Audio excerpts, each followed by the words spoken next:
ये क्या है भाऊ हटिए जहाँ मांगते हैं। ठीक है मांग। ए झाझा मानी ताहर चहली जवानी दूगो चिप्पी मिले कौन बोला सर साले चिपड़ी मांगा जाला कि चिपी रे। Oh no! हे प्रभु हे हरिनाम हे जगन्नाथ प्रेमानंद ये क्या हुआ जब बेइज्जती तेरी बहन चोदी को मांगे तेरी चिपड़ी आ जा तेरी बहन चोदी अरे पुष्पा पुष्पा बोल रहा चिपड़ी साला बाबू कोई बुठवा काहे न देत हवे। साला हम लोग शरीफ का हो गए, साला पूरा दुनिया ही दुगला हो गई।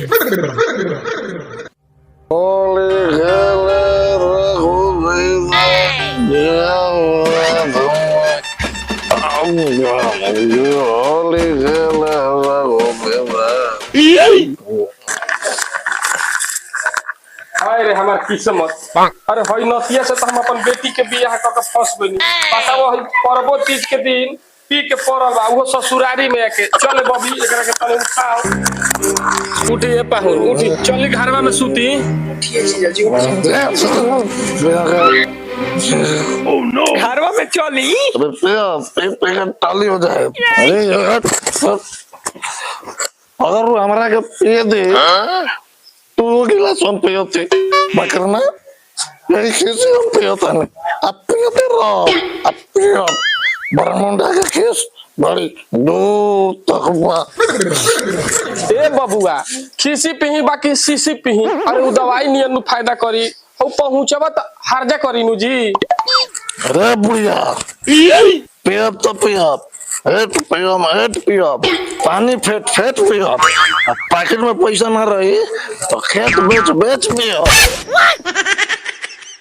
अरे जीजा जी रौरा के कितना बार समझैले बानी अरे पीही तो हल्के पीही और हल्के पीही तो ललके पीही। वाह सली जी वाह कितना केयर करल तू अपना जीजा जी के तो हर बहन भी जूता भी जाके अतने ना अब तो हमरा जिंदगी में टॉर्च कैले रहती है अब ओकरा टॉर्च कैला के चलते हमारा सारा कमाई दारू में खर्च हो जाता है। अरे ये जीजा जी वो टॉर्च ना अरे टॉर्चर नु कहाला भाग पगले तू पढ़ल रहित तब न टॉर्चर करे तो तो चाहिए पगवार भैया सीधा टॉर्च कर दिया। अरे हमरा यही बात के दुख बा कि बरमुंडा के भगवान सब कुछ देले मगर परिवार नहीं मना देले। यही बात सोची हम ऑपरेशन में चल जाता नहीं हमारा ऑपरेशन हो जाता। अरे ये जीजा जी ऑपरेशन ना अरे डिप्रेशन नु कहाला। बबिया ठीक कहतिया भाग पगली अरे अनेक आदमी के नु डिप्रेशन होला हमें ऐसा गरीब आदमी के तो ऑपरेशन न होला और बाजा के अपने ना बार बार मार देती है खूब जगह बुझे लेना दुख है अपना राजा के बुझे लेना दुख है अपना राजा के। जब से हमारा जिंदगी में आया 6 बार ऑपरेशन हो गई हमारा बाजा के तो हाथी लगा शरीर सूख के बांस के बातें हो गई।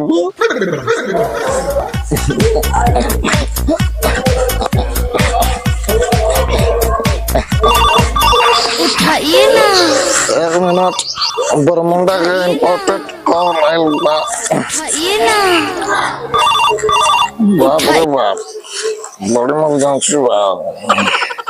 का पहुना काहे कूदे लगनी। अरे बाप रे बाप मैं रारू का कॉल रहे यही से साइलेंट कर देने है। अरे दिल से याद न जाला दारू के दिल से याद न जाला दारू के पैंट फाट के हाथ में आ जाला जब फोन आवेला मेहरारू के। पहुना रौरा कितना मजाक करीला ये का कइले बानी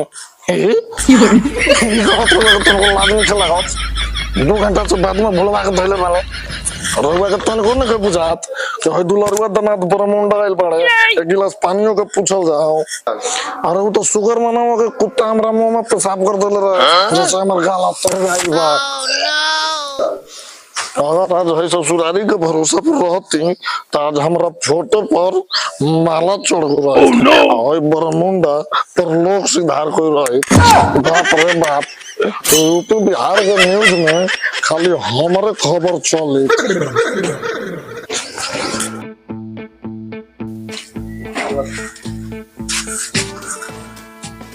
भाव इस बड़ा घर में गोईठा मिलेगा? बड़ा घर पुष्पा पुष्पा राज इस बड़े घर के सामने भी झुकेगा लेकिन गोईठा मांग कर रहेगा साला। मांगो। झाझा तार सोने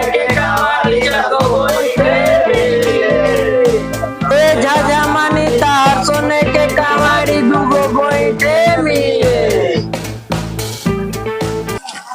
का उस्ताद और कब तक खड़ा रहे की आ कौन बोल तो कहे नहीं खे लेकिन ये साला कर क्या रहा है यहाँ पे?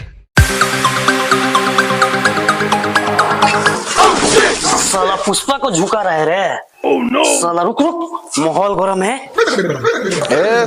लोग बोलत कहा नहीं की जा खामोश कहा बनी जा रवा लोगन के खामोशी बतावता कि घर में खसी का मीट बना हुआ था अगर मुंडा के डर से खसी का मीट चुरा के रखा बनी जा उम्र सारी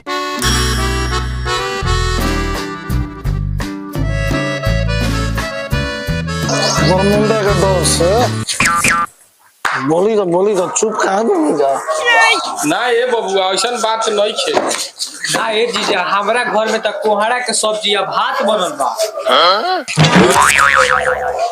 ये साली जी तू झूठ बोलता रो अरे ब्रह्मुंडा का नाक इतना शक्तिशाली बात कि वो सुन के बता दी कि 10 मीटर के दायरा में खसी का मीट बनल बा सुगंध आवत बा और कुत्ता के नाक हो का चीज जी तो हमारे कुत्ते के साथ उठना बैठना बात है। 1 मिनट नेटवर्क पकड़ लिया है लागो तो खुशबू या नहीं से आवता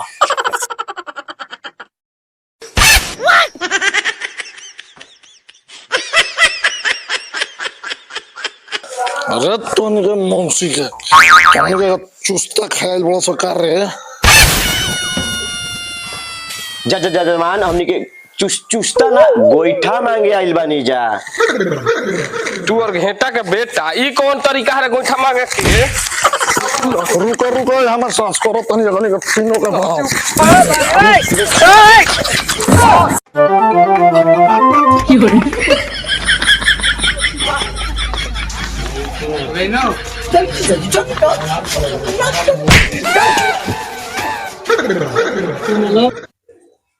मम्मी गाड़ धो दे। जो बबुआ अपने से धो ले।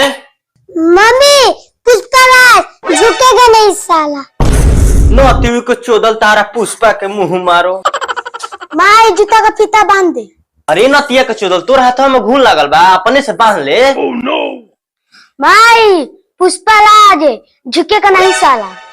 आई हो दादा ई हो कौन पुष्पा हमार दोनों लड़कन के बिगाड़ दिल बा आज धरा जाइनु तो मार छिपा के ओकर थोबड़ा बिगाड़ दे हम जब देखा जब पुष्पा नतियो को चलता पुष्पा चलन कर बुझाते नहीं पुष्पा पुष्पा क के दोनों ही कान पकइले बड़ल सा चलन के पर कर चल हे जा खते खड़ा रहो चल गाड़ी से चल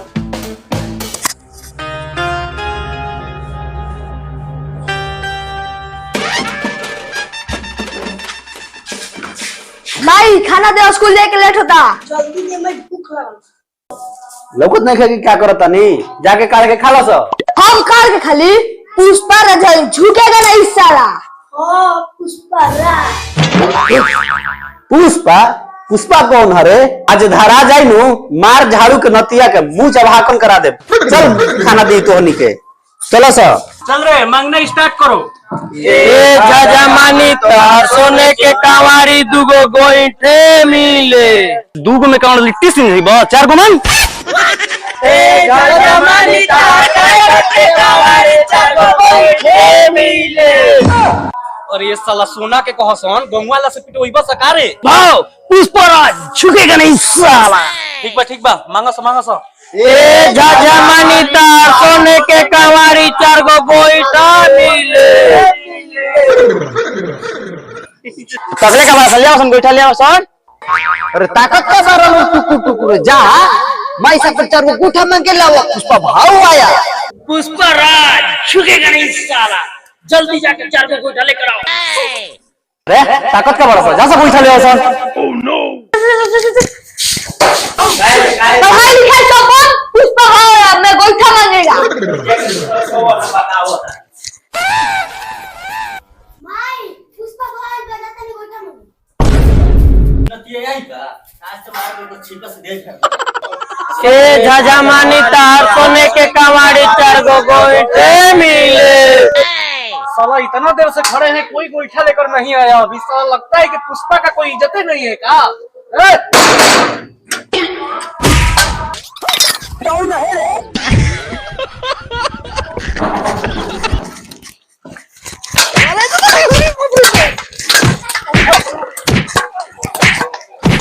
पुष्पा बोला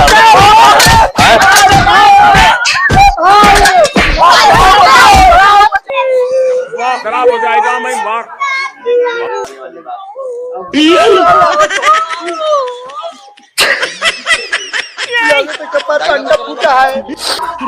बड़े खतरनाक लोग हैं।